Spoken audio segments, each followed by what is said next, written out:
उदासीनता हृदय का ऐसा भाव है जहां हमें किसी बात में रुचि नहीं रहती।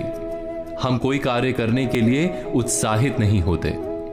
उदासीनता जब एक सीमा से बढ़ जाती है तो मन का रोग बन जाती है।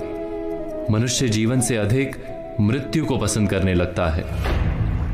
हम सब जीवन में कभी ना कभी उदासीनता का अनुभव अवश्य करते हैं। मन निराशा से भर जाता है और हम कार्य का त्याग कर बैठते हैं। अधिकतर हमारी उदासीनता कुछ समय के लिए ही होती है, इसलिए उससे होने वाली हानि को हम पहचान नहीं पाते। किंतु उदासीनता धीरे धीरे आदत का रूप धारण कर लेती है और हम बार बार उदासीनता के कारण हाथ में लिए कार्य अधूरे छोड़ देते हैं। क्या हमारे सबके साथ ऐसा नहीं होता? तो वास्तव में उदासीनता क्या है? इसका जन्म कहां से होता है? इससे छूटने का उपाय क्या है?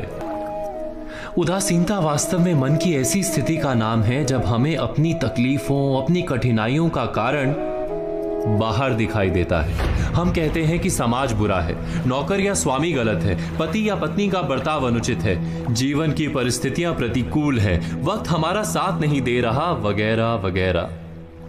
और जब दुख का कारण बाहर होता है तो उसको बदलने का हमारे पास कोई मार्ग नहीं होता। क्या ये सत्य नहीं? हम समय को किस प्रकार बदल सकते हैं? परिस्थितियों में कैसे परिवर्तन ला सकते हैं हम? अर्थात हम स्वयं को निस्सहाय मानने लगते हैं और वहीं से उदासीनता का जन्म होता है। क्या ये सत्य नहीं? प्रश्न ये है कि क्या हमारी सारी विपदाओं का कारण बाहर है या स्वयं हमारे भीतर है? क्या हमारी सारी विपत्तियां, हमारे बुरे हालात क्या दूसरों के कारण है? क्या हमारा परिवार हमारा शत्रु है? क्या समाज दुश्मन है? या हमारी परिस्थितियां हम स्वयं निर्मित करते हैं? विचार कीजिए।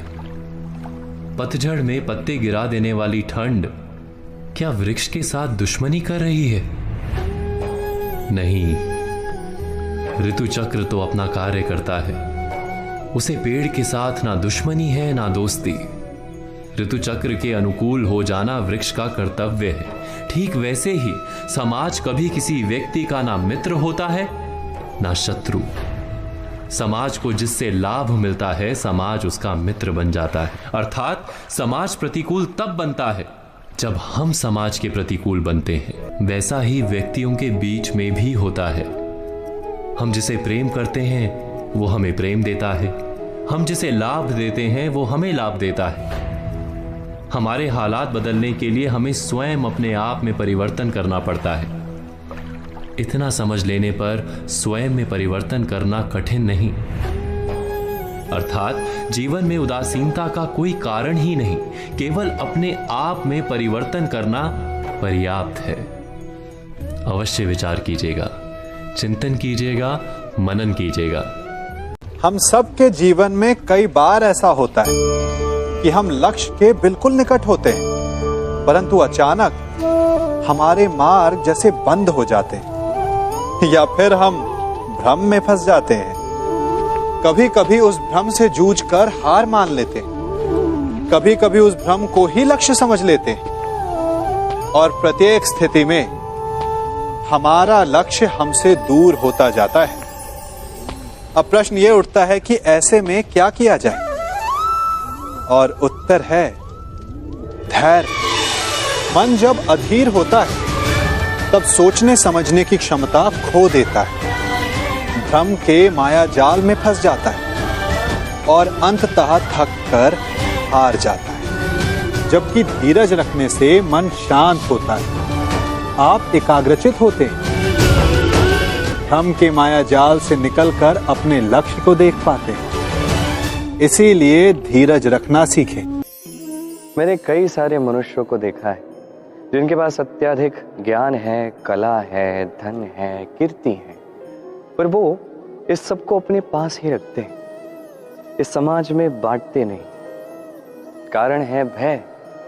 उन्हें लगता है कि यदि मैंने ये सब कुछ समाज को दे दिया तो समाज मेरी कला हो या धन हो या कीर्ति हो या ज्ञान हो, सब कुछ चुरा कर ले जाएगा और बदले में मुझे कुछ नहीं मिलेगा। सत्य ये नहीं है। सत्य ये है कि यदि आप स्वयं को इस संसार के प्रति समर्पित करते हैं तो ये संसार भी आपके प्रति समर्पित होगा ही। न केवल आपको धन, ज्ञान, कीर्ति, सम्मान मिलेगा, ये समाज आपको नेत्रों में स्थान देगा, हृदय में स्थान देगा। तो इस भय को त्याग कर देखिए कैसे ये समाज आपको प्रेम समर्पित करता है। आइए और मेरे साथ इसी प्रेम के साथ कहिए राधे राधे।